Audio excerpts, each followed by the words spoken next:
There we go. So that's going to be some nice little clicks, Yep. which I can use to line up the tracks Yeah. and make sure that our listeners are not troubled by an odd echoey effect by virtue of the tracks. We caught the echoes pretty bad after last episode, and we've just about got over them.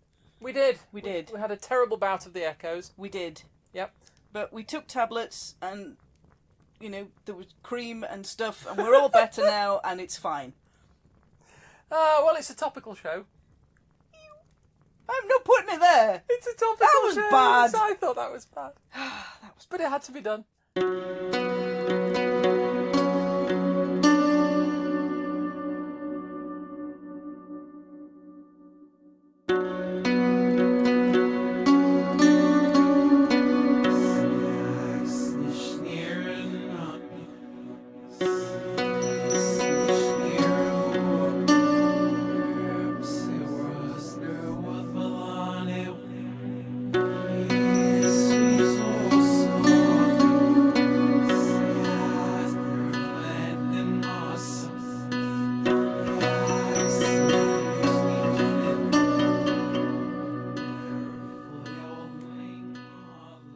And I remind you, there's nothing alcoholic in my coffee whatsoever. You haven't even started it yet. I haven't even started. That's actually Doomed. true. Oh, that's very hot. And there's Oh, all the gosh. not coffee. Well, there is an element of that. Yeah. Okay. Okay. Right, it's Frithcast time again. It is. Shall we do the thing? Shall we do the thing? The very thing. The very thing. Let's do the very thing. Would you like to do the thing? Welcome, lovely listeners, to episode 64 of Frithcast. Dun, dun, dun, dun, dun. That's a different tune. Actually. It is. That's a very different tune from the one that we normally do. That was just a little bit of artistic license. I was going off on something actually a little bit more. What would you call that? A little bit more upbeat. Yeah. I mean, I like art. Don't get me wrong. It's all good. So, lovely listeners, welcome to episode 64 of Frithcast. Gather around the virtual campfire, get your marshmallows on sticks, Pull get up your a cup log. of coffee, Pull up a log, sit get down. your knees nice and warm, shift it in, everybody squidging at the back. Hello listeners from Germany, we can see you, come on in. Find a log. Nudge the woodland creatures aside. The badgers and the stoats and the owls and the werewolves and all that kind of thing. Which virtual campfire are you sitting round? Our one. Whoa. The one in the terrifying deep woods. It's changed a bit. We're going to have a little bit of a chat about where the virtual campfire is and maybe set a boundary or two about who you're inviting to the virtual campfire. Wait, I've spent like 63 episodes being terrified of werewolves, so you're telling me I didn't need to? You did not need to. Oh, for pity's sake. I mean, they shed. They smell of wet dog. It's never a good thing. Some people like that kind of thing. Don't feed them beans. It's not going to be Oh, good. no. Oh, no. No. Okay, so Yes. I melted down the silverware and everything. Do you know, I wondered where that went. Even the good spoons. Even the good spoons. Lovely listeners, we're just going to put mourning for our good spoons aside and come on back to Frithcast number 64. Indeed, where we will be discussing... Well, what I'd like to do for this episode is take a look at the god Tyr and the nature of sacrifice in a kind of a followy-on thing. Tyr being particularly associated with sacrifice? Yes, but in a kind of a roundabout way. Okay. So I thought we'd put those two topics together, do a bit of a whirlwind into the thing, and see where we end up by the end of it. So I can't have werewolves, but gonna end up with where What the hell is in this? You made it! So I can't have werewolves, but you're gonna let us have whirlwinds? Yes. Okay. There is going to be a wolf, but they kind of sidle in and sidle out of this episode. They do that. Yeah. They do that. You can see them This one is walking through the streets of London in the rain. sideways. Sidling through the streets. On Bourbon Street. All of that. let's come back to Tyr. Okay. Okay. So, Tyr is one of the gods. We'll start there. Okay. Nice and simple, straightforward. He is one of the gods. He is a god. He is a god. Among a number of gods. Among a number of gods. Too slow? Okay, let's speed it up. He is the god of... He's a god of war. Okay. Which is a little bit odd because that's not where my personal associations are. But he is noted as a god of war. Yep. He's a god of justice as well, and those connections come in a little bit later. Okay. And by nature of the only one story that I know he heavily features in, he's associated very much with sacrifice, right action, sacrificing almost the individual for the betterment of the whole group. So, let me get this right, utilitarianism.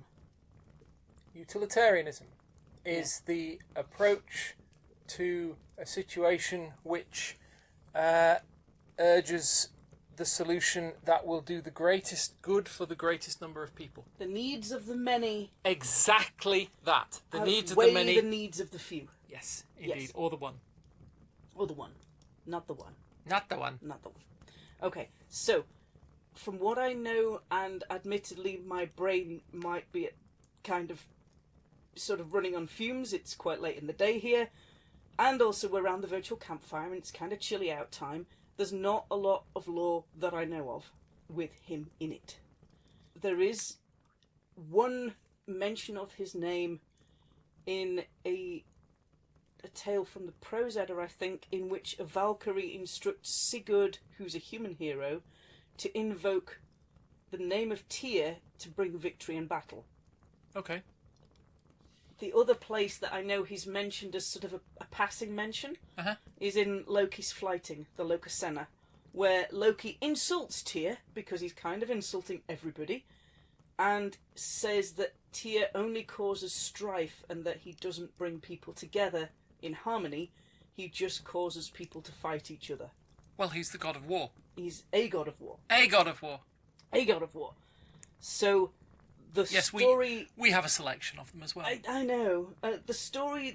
Yeah, you see, he's going to kind of come in there as well. The story that I know him best from is The Binding of Fenrir. Okay.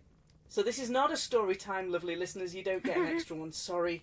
The Binding of Fenrir, in short... Fenrir, Loki's son, is a very big wolf. You know, bad breath, sheds hair, wet dog smell. Yep. Zooming around, and the gods are getting a bit jumpy because he's getting a bit big. Yep. And they don't like this idea. They don't like the fact that he's running around free, doing his thing, not actually kind of doing anything bad, just doing his thing. They should have checked his paws when he was little, because like when the paws don't grow as much as the rest of them. Yeah. So like if they have really, really big paws when they're puppies, it means they're going to end up being a really, really big dog. That's what I've heard anyway. Yeah. I don't know anything about dogs, apart from which end is the front. Yeah, you see, Puppy Fenris is probably an image I'm not going to get out of my head for a little while. That's kind of cute and girly and kind of nice, and a little bit kind of one ear inside out thing going on, but that's just me. So, Binding of Fenris. Fenris has got kind of big and a bit grungy, and a bit kind of doing his thing, and the gods are getting a little bit nervous, so they decide that they're going to bind him. Okay. They're going to try and contain him. And they know that if they go to him and try and use reason, it ain't going to work. No. Ain't going to happen. So they use the time-honoured tradition of coming at it sideways. Good. And use kind of a whole lot of underhanded trickery to get this to happen. And yeah, they basically bet Fenrir. They call him into Asgard and they say to him, you know, you're a big mighty wolf. We bet that we can bind you, we can restrain you, and we bet that you're not strong enough to get out of it. And Fenrir's like, no, sure, I like this game, but okay, I'll play. So they bind him the first time and it breaks. Okay. And he's like, ha ha, win for me. Mm-hmm. They bind him a second time with something bigger and heavier, and Fenrir just does a bit of flexing and that breaks. Done. He's a big wolf. He's a big wolf. Shedding fur over Frigga's best furniture. It's not good. No. No. So then they bring out the third thing in threes. Yeah, Again, story with a pattern of threes. Of course. They bring out the third thing, which is essentially a very, very thin thread. And Fenrir was like, what is this? Uh-huh. And they have made this thread out of 9 impossible things. There's your number 9 again. Okay. And this is like out of like hen's teeth and rocking horse. Yeah, that sort of thing. That sort of thing. 9 impossible things. Yeah. Have gone into making this very, very fine, thin thread. Okay. Very, very fine. And Fenrir kind of looks at it and goes, not sure about this one. And they basically go, oh, mate, if you're afraid, that's fine. Yeah. That's nothing to be ashamed of. Cough, coward, cough. Fenrir was like, I am so getting on your bed and licking your nose to wake you up in the morning. This is not happening. Do it. And the apocalypse. Yeah. Borp.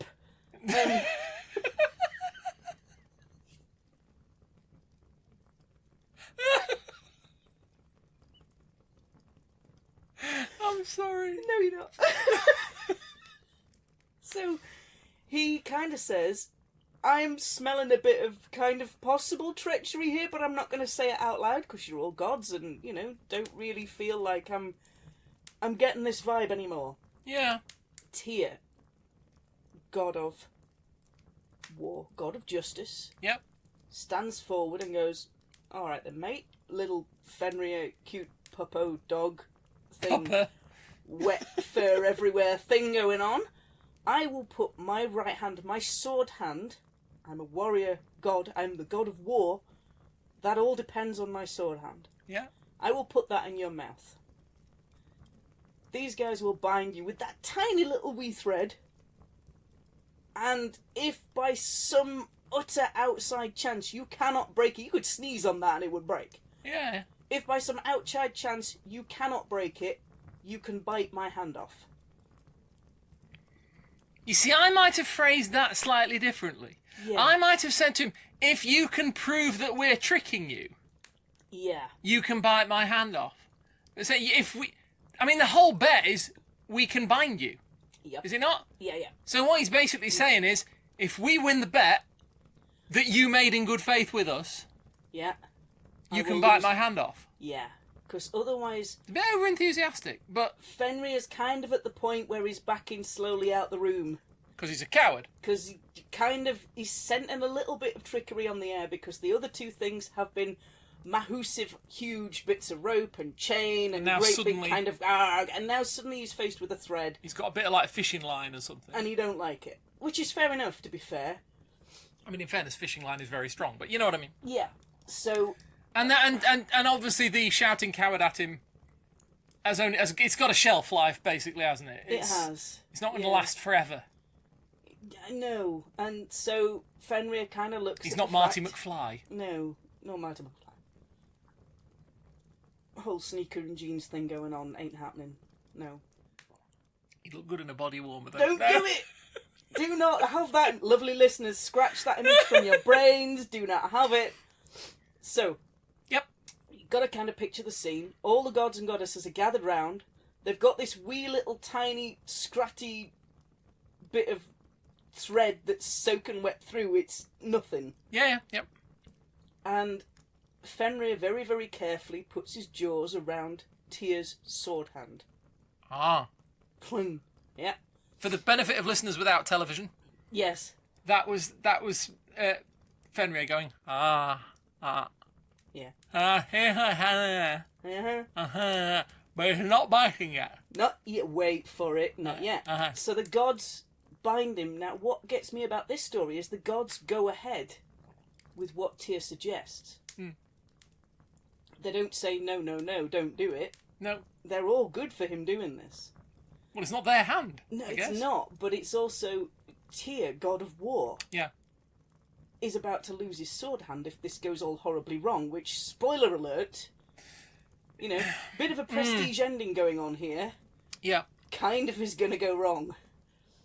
Or, on the other hand, it's going to go right, but at a phenomenal cost. At a phenomenal cost. So, spoiler alert, tweet length for the rest of the thing, hand, mouth, bindy, bindy, bindy. Oh noes, I cannot get out. Chomp. Chomp. Owie, owie, owie. Owie, owie, owie. Yeah, not good. So Fenrir is now bound, but Tyr no longer has his sword hand. So that, for me, is his association with right action, his association with sacrifice. In the end, they needed the creature bound. Yep. They had the means to do it, but they needed its cooperation. Yep. And the only way they could get its cooperation is to put something on the table, or in its mouth in this case, Yep. that Fenrir would not believe that they would ever give up willingly. Yep. That's kind of the whole thing. Tyr loses his hand. Mm-hmm. Now, Tyr losing his hand and giving that up for the benefit of the gods and, by extension, the Nine Worlds, because you've not got Fenrir running free doing his doggy thing, Yeah. has got parallels then with Odin giving up his eye for a drink from Mimi as well, and the knowledge of foresight, foreshadowing. So they both willingly give up this huge sacrifice. So for me, Tyr represents sacrifice and right action, knowing what it will cost. Yeah. He knows what it will cost. He knows that there is no getting round this. Mm-hmm. This is what the cost has to be, and he pays it. Yeah. Well, let's back up a little bit. He's got an association with law. L-A-W, law, Okay. not L-O-R-E. All right. But law as in gathering, as in law speakers, as in thing places. And he has an association with law, hence justice. Mm-hmm. You can Not- have a whole not- description about... Not always yeah. the same thing, but... Yeah. Law and justice don't generally sit together in the same basket particularly well. Because you either have law or you have justice. In many cases, they don't... doesn't tend to provide or run into the other one. They don't necessarily... The one does not bring about the other. Justice is very subjective. Law is absolute. I mean, yeah, to go off to a mad tangent, we would have, from the Roman standpoint, we have various gods that deal with law. Jupiter, Juno, I'm doing the J's because, otherwise I just sound pretentious. Okay. Jupiter, Yeah. Yeah, various gods that actually that deal with the law, often in the form of the state and the workings of the state and all that kind of thing. But you also have Justitia, who is... Goddess of balance? Justice? She's the goddess of justice. Yeah. You also have... Nemesia?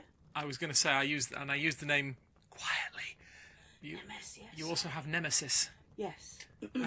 Who is she's primarily a Greek goddess, actually, but she kind of came over wholesale, rather like Apollo did. And she is the bringer of balance, or the restorer of balance. She is retribution. So when something is wrong in the universe, it's Nemesis that will bring it back into balance again. She has absolutely no interest in how you feel about it. Or how the law feels about it. Or how the law feels about it. Feels about it. Anything else feels about Essentially, it. but she's very, it's like I say, very, very different concepts. But it's interesting that you mentioned the Roman connection, because Tyr, that I know, has a much older association than Viking. He is much, much older than the Viking age, although there's only, very bare fragments of what the connections were and what he represented back then. okay, The Romans know of a god called Tyr. really, Yes. okay, that one passed me by. And they equate him with Mars. Don't drop your coffee. The god of war. The god of war. Two gods of war, chillaxing. Little bro cave going on. Axing, I can imagine. Yeah. Chill, Kill, axing. Netflix and kill. Netflix and kill. So, Mars. Another brief tangent, and then I will shut up. only brief? Yeah. Why spoil the habit of 63 episodes? Thank you. Love you. Just going to mention that Mars, yes, he's the god of war. He's also a god of agriculture, and he's a god of boundaries. a little bit in the way of Janus, but more specifically to do with the boundaries of your land, the interface between your agricultural land, your cultivated land, and the wilds. Okay.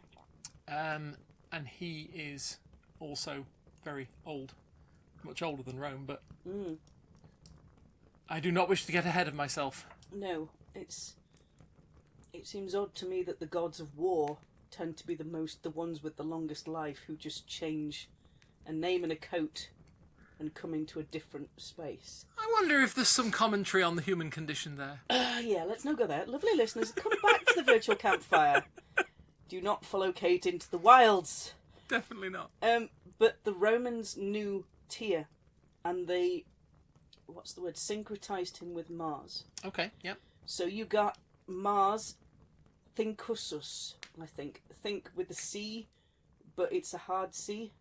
All right. So Mars of the Thing place, Mars the Lawkeeper, L-A-W, Lawkeeper. Okay. Yeah, no, I'd not run into that. So the Scandinavian Thing is like a local parliament or a space where disputes are settled, usually inside a fence or a rope enclosure. And if you're inside that, it's different to being outside that. When you're inside it, you have a voice and an active part in the proceedings. Yeah. When you're outside it, you're just witnessing what's going on. Yeah. So they call him literally Mars of the Thing place. Wow. The law keeper. Mars the Lawkeeper. Mars, again, it's to do with that boundaried space. Yeah. You're civilized when you're inside it, and you're on the wilds when you're outside it. I guess you've so. got an active part in shaping society inside the boundary.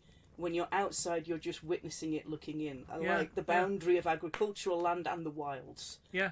That boundary is copied again. And you might think, well, if he's a god of war and a god of law courts, how do those two even get together?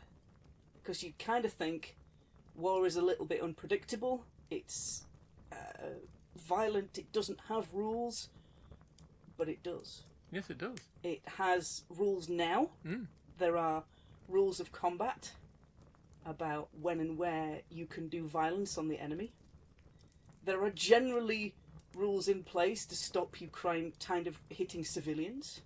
In theory, yeah. There are ones where you just hit active combatants rather than going after the civilians of that place or that town. Even now, we have a huge amount of law governing military engagement. Again, the presence of law does not necessarily ensure the presence of justice. It does not, no. But violence in the Viking Age is strictly controlled. Okay. Everybody, yes, has the potential to be armed. But if you're going to have a big battle, you can't just Skype the guy who's your enemy and arrange it. You've got to try and send messages to and from to say when and where that battle will take place, because you're moving thousands of people by foot. Yeah. Plus your food, plus your tents, plus your weaponry, plus your armour, plus potentially horses, ammunition, arrows, bows, whatever else you need, plus the train. So you've got blacksmiths coming in there. You might have cooks coming in with you. You might have healers coming in with you. You've got potentially an awful lot of people. And then you're always going to have what the Romans would refer to as camp followers. So you've not only got the people who are officially attached to that, I want to say legion, but you know what I mean? Yeah. We're talking, in Roman terms, we'd be talking sort of nigh 4,500 soldiers. Yeah. Plus auxiliaries, plus, as you say, various support people, so medics. They do their own medicing, but you know, you'd have the healers, you'd have the scouts, you'd have the scouts, you'd have the priests, you'd have the the seers who are going to make sure all the augurs, make sure all the omens was treated properly, all that. Plus, you've got the people who want to sell stuff to all of those. Yeah. So as you move through the landscape, you gather people from around who will go, there's a lot of potential customers. Yeah, traders. Yeah. Professional gamblers. Yep. All of that. But I can't see, at Pompey tweeting at Kaiser, do you fancy a bit of a scrap next Tuesday? They have to do it another way, and it's the same in the Viking era. you have to organise a day or a date and a time and a place for your battle to take place. Yeah. And both sides have to agree it. So there is an awful lot of law and etiquette surrounding when and where is appropriate to kill people. And it sounds so strange, doesn't it? It does. But I mean, it's written into.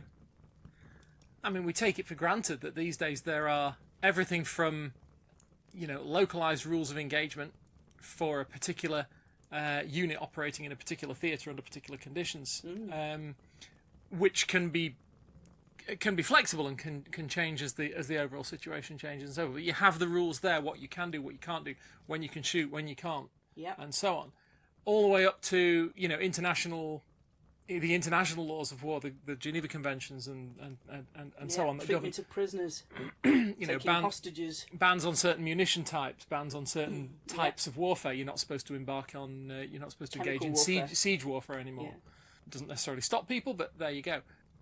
One of the examples that came into my mind while you were talking about the sort of it all being regulated is in Dune, the Frank Herbert novels. There are various mentions of a system called Canley, which is the system of vendetta. Yeah. And what I would know as Weregild. Essentially, and this is what sort of just caught my mind there, because it was like there are rules about how and when you can assassinate people. Yes. And what has to happen if somebody gets assassinated, what can be done back at you, and all that kind of thing. And how long it goes on. And it's very much a sort of art form, Yeah, the whole sagas, there's a lot of them full of vengeance that carries on between two families down generations.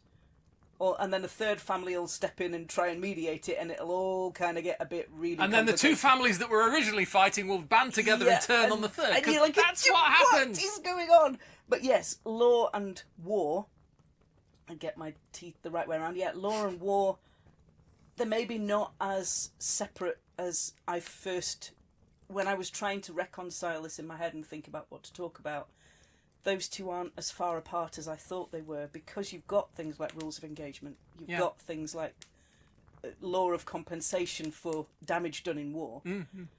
You've also got the slightly bigger aspects. If you're in a law court and in a battle... both sides are trying to win. Yeah. And the likelihood is one side won't. Yep. In general. Granted, it gets a bit twiddly, but in big, kind of simple terms, both sides are coming together to try and figure out who is going to win. Yeah. And who is there, by extension, going to be written down in the books as not the winner. Yeah. It is a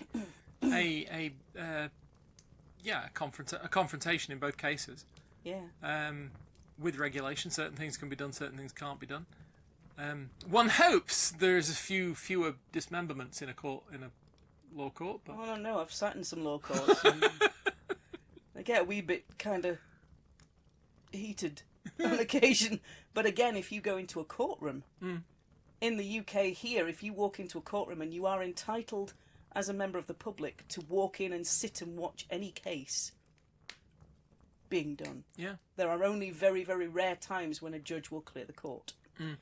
So you can, as a member of the public, just walk into a courtroom and sit down and watch. It's part of the open system of justice that we have, or law that we have, not justice. Yeah. And evidence, that which is seen. Yes, not that which is maybe remembered. Not necessarily. Which is where it gets really fun, but I'm not going to go there. Let's go back to the concept of sacrifice, because I said right at the beginning, he's sacrificed by association. We looked at the binding of Fenrir. Briefly, like Twitter version, lols. If you look at sacrifice to the gods, as in human beings giving sacrifice to the gods. Yeah. The best example that we've got is in Hakon the Good's saga. Okay. Written by Snorri Sturluson, who is everybody's favourite Christian historian. Indeed. Oh yes, he is. Absolutely reliable at Totally all not junctures. All reliable, but keep that in mind as you're reading his stuff. I mean, it's fair to say we make silly comments, but we can't trust that he is reliable, because he was coming at it from a Christian perspective. He was. Which is not to say that Christians are unreliable, No. but only because his was a different culture. He might not necessarily have understood. He might have, as however honest he wanted to be, he might have introduced bias or misinterpretation. He may have certainly introduced bias. We just don't quite. The trick is knowing where. The trick is knowing where, and of course we have to bear in mind the possibility that he actually is reliable in some cases. Oh yeah. And it might not be all the time. So yeah, he's a the little point- bit like, bar of soap in a bath. The point is, all we can basically do with anything that he's written down is go, he wrote that down. Yeah, And that's all we can draw that's from it. literally as far as you can take it. And after that, it gets very fun and very academic and slightly Yeah. heated. But he writes down the saga of Hakon the Good, which has a very extensive description of sacrifice to the gods. Okay. Now, he says there's a sacrifice of many animals on this particular occasion, and the blood from those animals is collected Right. in bowls, and there are twigs which are dipped in the bowls of blood and then used to flick the altars with blood and the walls, so presumably we're inside a building, Yeah. and the people who are gathered there to see it. Okay. They all get kind of spattered. All right. Which, Vikings washing machines ain't going to come out, and they're probably quite used to removing blood from clothing, but, it's kind of, you dress up in your Sunday best and go, and there you go. So he says that they use twigs to spatter this blood on the walls and the altars and the people gathered as well. Okay. He says the meat from the animals is then cooked. Mhm. Beer is then drawn out into full vessels, and the food and drink is blessed before it's shared out. The meat's eaten, and then there are toasts with the beer. The first toast is to Odin. Yep. The second toast is to Njord and to Frey. Yeah. Then there is a round of personal pledges. Yep. Boasts, personal pledges, saying, I will go and win all the shinies, it's going to be awesome, watch this and hold my beer. And then there's a final round of toasts to the kinsmen in the burial mounds, Okay. which is kind of nice. He's not the only one that mentions animal sacrifice. If we look at the account of Adam of Bremen, now he's Kif! Kif, yes, we're going to do a whole episode on Kif. Okay. He's a historian. Basically, his entire job as a monk is to trail this guy round Northern Europe into Germany and back up into Northern Europe and back down into Germany and back up into Northern Europe. Hence Bremen, where he comes from, Adam of Bremen. He's tracking a guy called Ansgar. Zap Brannigan. Zap Brannigan. Yeah, we're going to explain that reference in a future episode because this is there's a whole meal in here and I love it.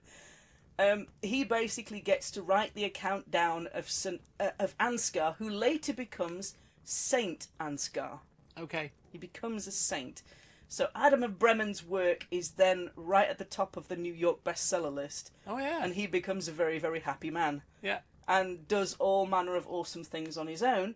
But right at the beginning, right now, he's basically a historian trailing this one guy around the countryside doing his thing. Yeah. And he writes that at the temple at Uppsala, which is one of the only descriptions of what a pagan temple looked like, a Viking temple looked like, he says that they sacrificed every 9 years they came together to honour the gods. Every Which 9 is years? A little bit long for my liking. That does seem a long time. Yeah, because, that's going to have to be a heck of a party after 9 years, and then Yeah. you've got to wait another 9 years before you come back. Yeah. For me, that's too long, but there you go. But he's getting the number 9 in there, and you kind of already know that 9 is it's a thing. 9 is important in Norse Yeah. circles, as 40 is important in Judeo-Christian Yes. scripture and stuff. I have always kind of assumed it was one of those sort of symbolic numbers, It is. It gets mentioned 9s and 3s and multiples of 3. Yeah. Quite frequent mentions all the way through the law. So he says they take 9 males of animals, of horses, of, I think it's dogs, and of humans. Okay. and they have trees around the outside of the temple in which they hang them. Oh. Yeah. Okay. Yep. So, I'm not sure whether it's just the humans that get hung. Hanged. Hanged. Hinged. Hunged. Hinged. That. Because the logistics of trying to hang a horse, I can't quite get into my head. But there you go. So he also talks about animal sacrifice to the gods and human sacrifice to the gods. And now all I can think about is Blazing Saddles. And, yeah... Where I do believe somebody hangs a horse at one point. Gah! Oh, it's implied that they're going to, or... Ah! Oh, yeah, no, don't worry, it's just a man and a horse being hung out there. Yeah. Yeah. You don't actually see it. No, good. Thank gods. No, gah. Whether you do it in real life, I don't know. It Modern does seem... heathen sensibilities kicking in here of, oh! Yeah. Yeah. So, people kind of, like with Sturluson, people looked at the work of Adam of Brennan when it went, lol, nope. No. Ain't happening. What, because they looked at it and went, that's ridiculous, that couldn't be real? Especially with the human sacrifice part. Yeah. Now, we have got Ibn Fadlan's account of human sacrifice at a funeral. That's true. And there are... Everybody was like, Adam of Bremen, really? Really? Because people... Ibn Fadlan talks about I forget who it is that's being... I'm sorry, I forget who it is that's being buried, but he talks about chieftain. The killing of a servant girl. A servant girl who is chosen... well, she volunteers. Yeah. And she basically lives the high life while the burial place is being prepared. Yeah. And she, is treated absolutely royally for that short period. Mm. And then she's taken and sacrificed and laid aside her I don't know what you'd call it, master. I don't even know what that relationship would have been. Owner? Previous owner? Owner, master? Yeah. I don't know. But yeah, he talks about single human sacrifice, but Adam of Bremen is talking about multiple human sacrifices. Yeah. To honour the gods. Whereas Hakon the Good only talks about animals being sacrificed. Okay. Adam of Brennan very specifically says people. And people kind of looked at Adam of Bremen's account and went, yeah, no. Until they did an archaeological dig at a site called Trelleborg. Okay. Which is a fortress site. I'm not going to enjoy this bit, am I? Maybe not. They found wells in the fortress site, 3 metre deep wells. And they found what they're understanding as human sacrifices in the bottom of the wells. They found 5 in the wells at Trelleborg. 4 of them are children aged between the ages of 4 and 7. Moving on. Yeah, okay. So, yeah, the whole issue of sacrifice to me now means something a lot different to the saga of Hakon the Good. Yeah. It means something a lot different to what happened at Trelleborg. Yep. It means something a lot different to Ibn Fadlan and Adam of Bremen. Means something much, much different to me now. Mm-hmm. So, lovely listeners around the virtual campfire, here are some questions. Because you're going to work for your marshmallows. Yeah. So... We can do s'mores! We can do s'mores! We have mastered the art of the s'more. Somebody was showing us how to do s'mores the other week. That was good. Yeah, like eating chocolate liquid napalm sandwiched between 2 crackers. I didn't manage to do mine very well. I didn't over toast my marshmallows enough. Yeah, anyway. We had varying successes with the s'mores, but they were still good. They were good. They were still good. So, lovely listeners around the virtual campfire, what is sacrifice? What does it mean to you? Now, I'm aware, looking at a certain coffee-powered druid not sat a million miles away from me, that sacrifice to you means something different to me. Well, I think the basic idea is probably much the same. I mean, it is to me, sacrifice is essentially giving something up that is important to you. of worth. Yeah. For whether you call it sort of symbolic. I mean, I want to say symbolic, but it could be entirely practical. Yeah. But generally speaking, it's a way of interacting. I mean, in religious terms, it's a way of interacting with the gods by showing them that you're serious, by giving up something that's of great importance to you. Yes. In effect. Yeah. So to me, a sacrifice doesn't have to be. In my case, it's very definitely not an animal. Yeah.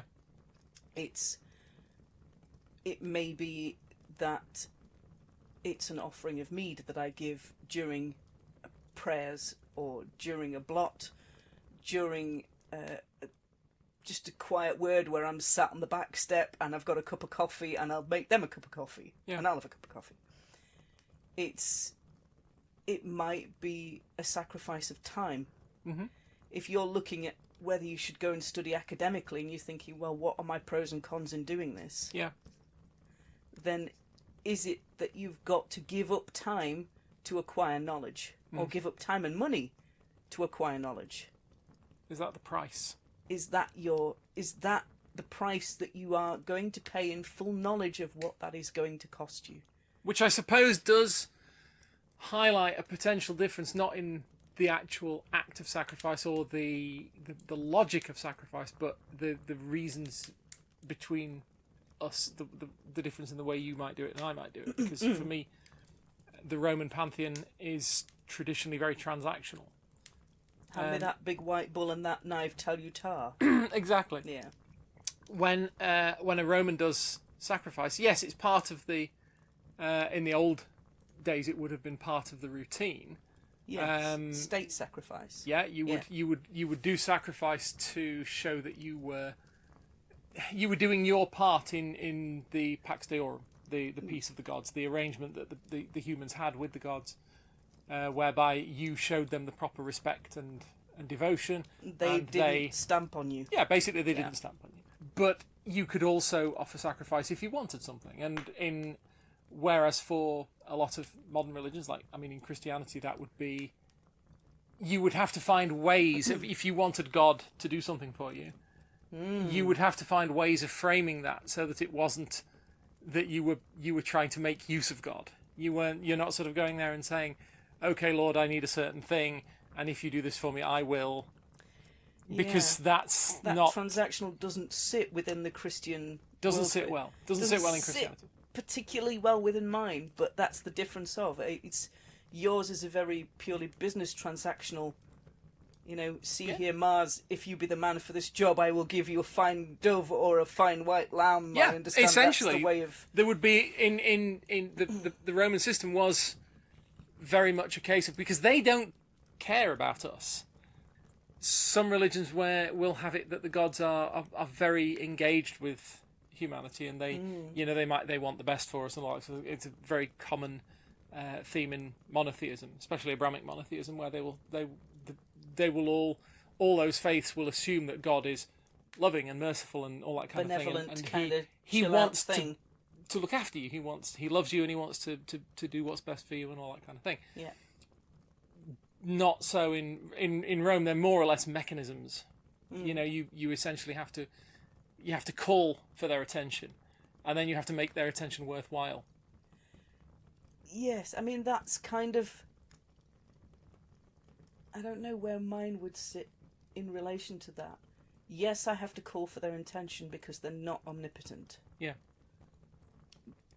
But I tend to treat the time I have with them as sacred, and spending time with, I don't know how you'd put it, almost like spending time with elders of your family. You look forward to it.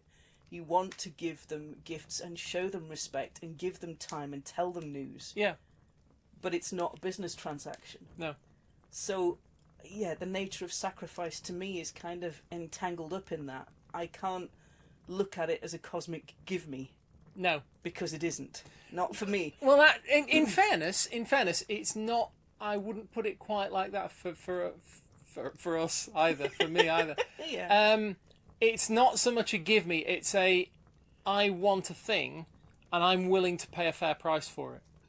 Yes. And this is what I think is a fair price.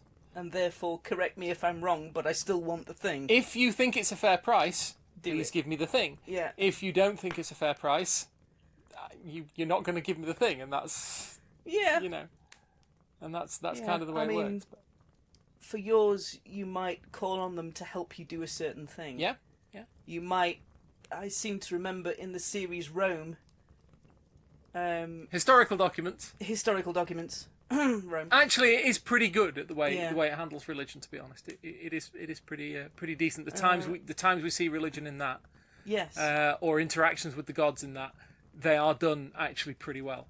Well, I'm thinking of Pullo and Varenus on the road. Yeah. And they've just killed a bunch of bandits, I think, to rescue Octavian. Yes. And Varenus says, "See here, Mars, I send you these men." That's Pullo. Pullo. No, Varenus has an exact count of how many he's sent. That's right, yes, and he Pullo does. Doesn't. Yeah. And Varenus is absolutely scandalised that Pullo doesn't know how many he's sent. Yeah. Because Varenus is absolutely precisely... He's keeping account. Yeah. So, Varenus knows precisely what the value of his sacrifice is, whereas Pullo doesn't. Yeah. He just, understands that it's enough. He hopes it's enough, yeah. He believes it's enough. Yeah, he believes it's enough, but doesn't actually know. Whereas Varenus knows for concrete, absolutely, this is the number I have sent to Mars. That's right. So, for me, the nature of sacrifice as a heathen, if I study, I am giving up time. Yep. I am probably going to be giving up money in the form of course fees or not, depending. But I'm giving up time and I'm acquiring knowledge. Yeah. I like this as a sacrifice. I tend to do it quite a lot. I like learning and I like being able to do things, but sacrifice, giving up that time, that's leisure time. Yeah. That might be time I could work overtime at work, which has a knock-on effect on the amount of money the household has. Mm. So I have to balance these decisions very carefully. And I have to look at, when I'm in doing blot, what am I giving to the gods? Mm.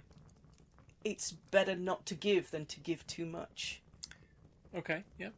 So... Because in the Norse, if I say religion, I'm talking in a Roman sense. Yeah. I'm not using the word in the modern interpretation. I'm saying the religion as in the obligation that you have and the interaction you have with the gods. Yeah.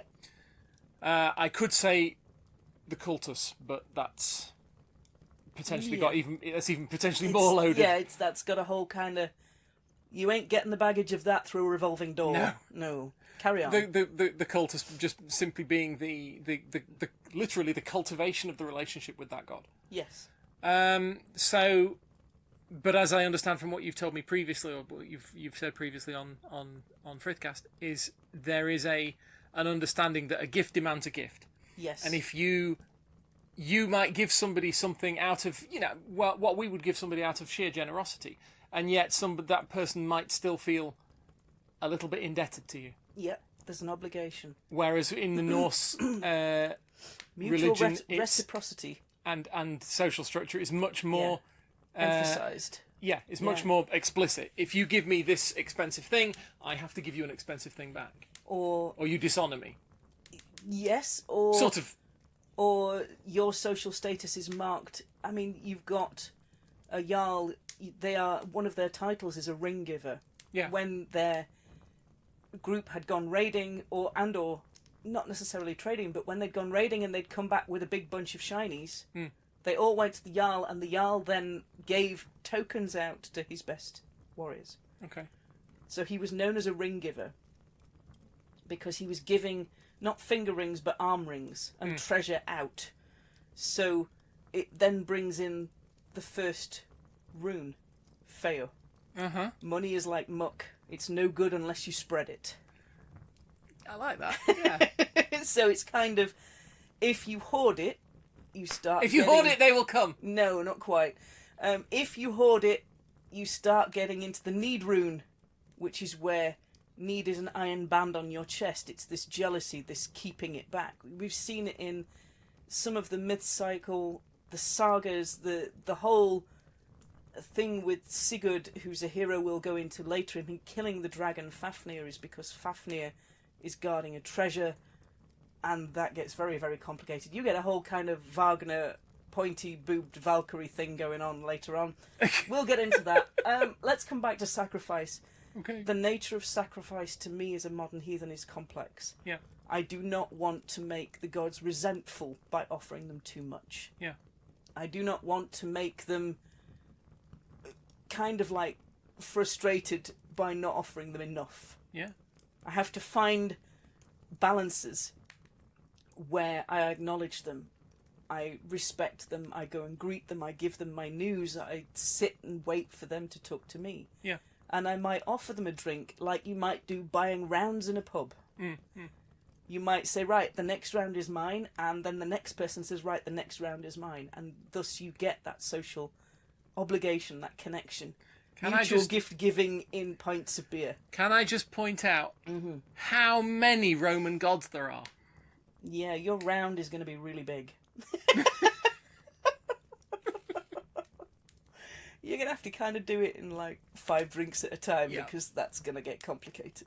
We have to focus. We have to pick one. Just, pick or one, however pick two, say hello to all of them and pick 1 or 2, or just pick one and talk to them. So, sacrifice to me, from what it was, from the records that we have, sacrifice to me is something now completely different. Yeah. It's a very different ideal, and I still recognise the value of it in what I do, and I recognise that certain things have a price. Yeah. Certain things, sacrifices may not be done to benefit me. It may not be time in exchange for knowledge. No.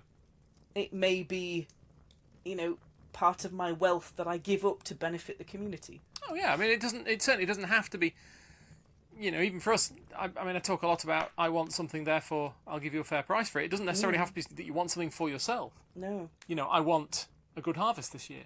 Yeah. I want good weather this year. I want a safe crossing for this family. Or voyage full of, this trading boat full of shinies. I want to be able to take it around the Mediterranean without getting it sunk. Yeah. So it's a very complex question for me, and it's very much a very personal one. And every heathen I've spoken to on the nature of sacrifice has come back with something completely different. No, lovely listeners, we cannot tell you how to heathen. This is where you get to do your own thing, get to do your own bit of thinking. Think about the things that you've made that you would define as sacrifices. And maybe some of the things that you've done or experienced that you wouldn't initially define as a sacrifice, but then maybe when you look at them and there's been a price to be paid, and you've willingly gone into it and paid it, where has that benefit gone? Is it for you? Is it for somebody else? Is it for a community? Is it for society at large? Do you work in a job that benefits the society? Do you work in the military and therefore look at protecting society on a different level to somebody who works in law? Yeah. Or in a courthouse and is doing a civic job, or in a hospital, or who is picking litter and cleaning streets, or who is repairing roads, or who is delivering mail, or who is a librarian, who is a teacher. Are those jobs that you would look at as having an element of sacrifice because you are working towards a civic benefit? Not a personal one. Your work is it is So it kind of gets big, and it gets complex, and it's very far removed to the accounts. The way I look at sacrifice now is very, very far removed from the way that the sagas or the myth cycle will look at the concept of sacrifice. I would have to agree. I mean, blood sacrifice was a very routine part of ancient Roman society. Yeah. As it sounds as though at least there are elements of it in the Norse society. There are very few, but there are some accounts in what we might call the sort of, I don't know what you call it, like the golden age of Vikings. The where the Norse culture becomes distinctly Viking as we would understand it. Yeah. I always think of that as sort of like 750 to sort of 11 something, something like that. It's always a bit ish. It's always a bit ish, of course it is. I mean, that there was a culture before that, and there's a culture after that. Yeah, and they didn't sort of stop one day and then wake up in another culture the day after. Right. At midnight, the clocks go back an hour, and you all become this. Yeah, we're not Vikings anymore. Something else now. But Cultures don't do that. They evolve. They don't have very kind of definite stop and start dates very much. But you have, because then it's very difficult to talk about a nebulous people in a nebulous kind of chronological state. In a nebulous geographical area, there are generally accepted dates ish. It's certainly kind of. Yeah. It's certainly the like I say, blood sacrifice was a very common part of Roman religion, certainly. I don't believe they practiced human sacrifice, and in fact the idea that other cultures did at the time was often used as propaganda against them. It's one of the things, I mean, Caesar wrote in De Bello Gallico, and his accounts of this campaign, I think Tacitus did as well. Tacitus, however you want to do it. Germania. Yeah, and he spoke of when he was writing of the Druids, the actual Druid, the original Druids, he spoke of them engaging in human sacrifice. But the thing is, we can't know for sure. There's no reason to assume they wouldn't have. Whereas, we can't afford to ascribe modern ethics to them. But there's no clear evidence to say that they did, because if Caesar was going into Gaul and Britain and saying, "Look at these people, how barbaric they are. Yeah, we need to bring the light savages. we need to bring the light of Rome to these people and help them into civilization." Get them their underfloor heating. One of the primary arguments he might use is, "Look, they are so barbaric they even sacrifice human beings." It wouldn't have been not beyond the rules of propaganda. Yeah, exactly. Yeah. But my own feeling on it has obviously I don't do blood sacrifice. I mean, I eat meat, but I don't do religious blood sacrifice because, to me, it's always seemed a bit of a logical twist. Yes. There's a logic in my head that says, these are living things. Yeah. Now, I'm not going to get all sort of, you mustn't ever kill a living thing. I try not to, as a rule. But these are living things. If I'm going to sacrifice something, the idea is that I give something up. Mm-hmm. It is not that I force somebody else to give something up. And that's the way I've always looked at it. Now, obviously, if your society is very, if your livestock is basically your fortune, then clearly I can understand that sacrificing a sheep or whatever is a financial loss for you. Mm. But yeah, in the modern world, it doesn't work quite that way, and at least not for the many people who are not farmers anyway. Yes. But so for me, it's always been a case of I don't believe that blood sacrifice is a legitimate sacrifice in this day and age, because it does not represent a loss for me. For you personally. At the most, if I go out and buy a goat, and then I kill the goat, I've lost the money that I spent on the goat. Yes. So, easier just to give up that money. Yeah. Less mess. Also, yes. Less moral qualms. Yes. And I still get to point that money at something that I want. So I want that god to do a certain thing, so I will donate money to something that is associated with that god. Yes. I get that. Yeah, okay. So, lovely listeners, we're going to leave you pondering the meaning of sacrifice in your own lives. What it means, what you do. Do you do different things in ritual to the things you do in your everyday life? Is part of your everyday life sacrifice? Yeah. And we're going to talk to you all next time for episode 65. 65! 65! Lovely listeners, if you would like to find us online, you can find me. I'm Suzanne Martin. I'm on Facebook as Suzanne Martin, and I'm also on Twitter at Geetha in Jeans. And if for any reason you want to contact me, you can find me on Twitter and Facebook as Kate Coldwind, and my sort of website thing is at glassrain.net. I would be more than happy for you to contact me on any of those. Yeah, so if you want to come and send us a friend request or say hi or natter to us about anything that we've mentioned in Frithcast, please come and do so. We'd love to talk to you. There might be a bit of a time delay because we're here in the UK, but it's all good and we will get to you. Lovely listeners, bank the embers up in the virtual campfire. We will leave you settled around, having a think about the nature of sacrifice, and we will talk to you all next time for episode 65. And if you can't find the marshmallows, it was nothing to do with me. / legs it into the forest. Good night, lovely listeners. Good night. Bye.